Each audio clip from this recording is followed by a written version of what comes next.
Well, we like to kind of have a bonus question that relates to our guest. Mike, do you have a bonus question? I've got a bonus one. Who is the most famous person that you've had the opportunity to meet?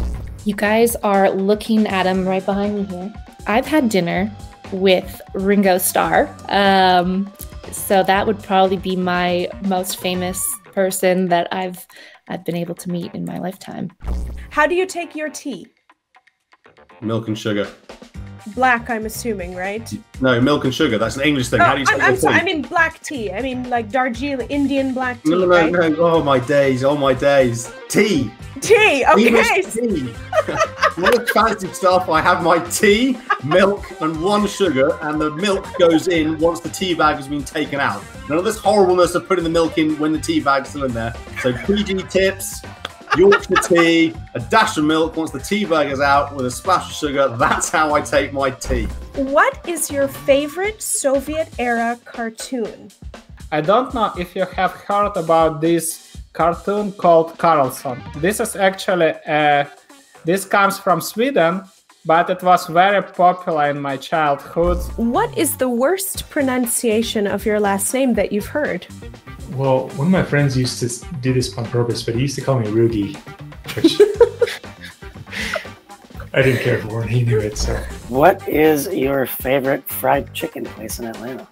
I'm going to go out of convenience sake. I'm just going to say Chick-fil-A because it's something that I may or may not have eaten 3 meals some days in my past. All 3 Chick-fil-A when things are hectic, and having 3 young kids that they love Chick-fil-A. So from a convenience standpoint, I know exactly what I can expect. It's very delicious. Brian's family is originally Basque. So tell us something that maybe the average person doesn't know about the Basque culture, the Basque language. Sure. It is a group that over time and has been around for thousands of years. The language is one of the oldest, if not the oldest, on planet Earth. It's just been around forever. The origins are not connected to any Romance language. It's, there's no Basque and Spanish are not connected. And so it's an extremely old language. So there are only really a few thousand people on Earth that speak it. The Basque people over, again, millennia, have never, ever been conquered.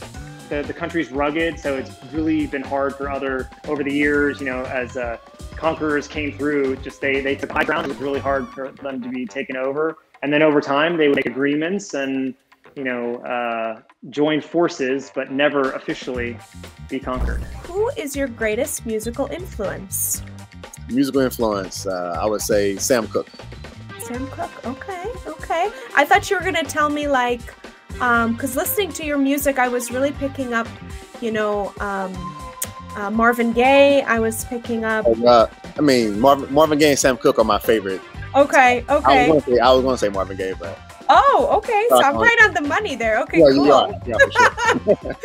What's your favorite hike? So my favorite, it's actually a really small hike, but I like it because I have 3 little girls and my oldest is 5. So I like this because they can do it. It's Silly Mountain. So just East Valley, real small mountain. Yeah, it's maybe a 20-minute hike, but can do it with my girls so that's our favorite. What is your favorite Shakespearean play? Julius Caesar.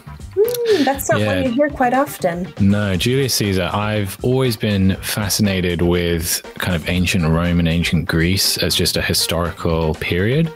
And I was fortunate in my during my degree to be given the opportunity to direct Julius Caesar at the theatre in Winchester.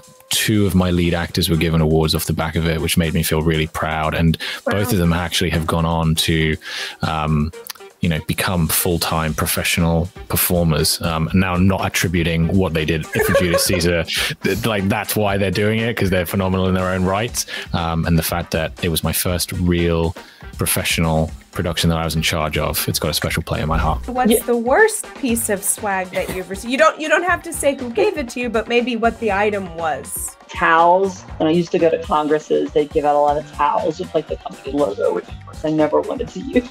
Yeah. Favorite place to hike in the Scottsdale, Phoenix area? Oh my gosh. So believe it or not, There's an area called the Superstition Mountains, and if you look up the hieroglyphic trail, you're like, wow, I really am in Arizona. So I'm curious, what is your favorite restaurant in the Twin Cities that you're looking forward to maybe exploring again this summer? It's called Pimento. It's a Jamaican restaurant. So I'm originally from Jamaica. It is a slice of home. So I understand you have a dog, you have several cats and chickens. Yes. If you could only save one of them, which one would you choose? Oh, definitely my dog. But the cats, I'm afraid of. They don't like me. I adore the chickens, but if I had to choose, absolutely my dog. What is your favorite mobile app, or the mobile app that you use most frequently? Yeah, I'm a big craft beer fan, so I use this app called Untapped that I've literally checked in and taken a picture of every beer I've had for the last 9-ish years, and so I'm up to like close to 6,000 beers. Do you have a favorite B2C brand experience that sticks out in your mind? I usually return to Disney or one of their sub-brands like the Muppets. I think no one can even compete with them on storytelling. And what other brands elicits words like magic when you describe the experience that they give you?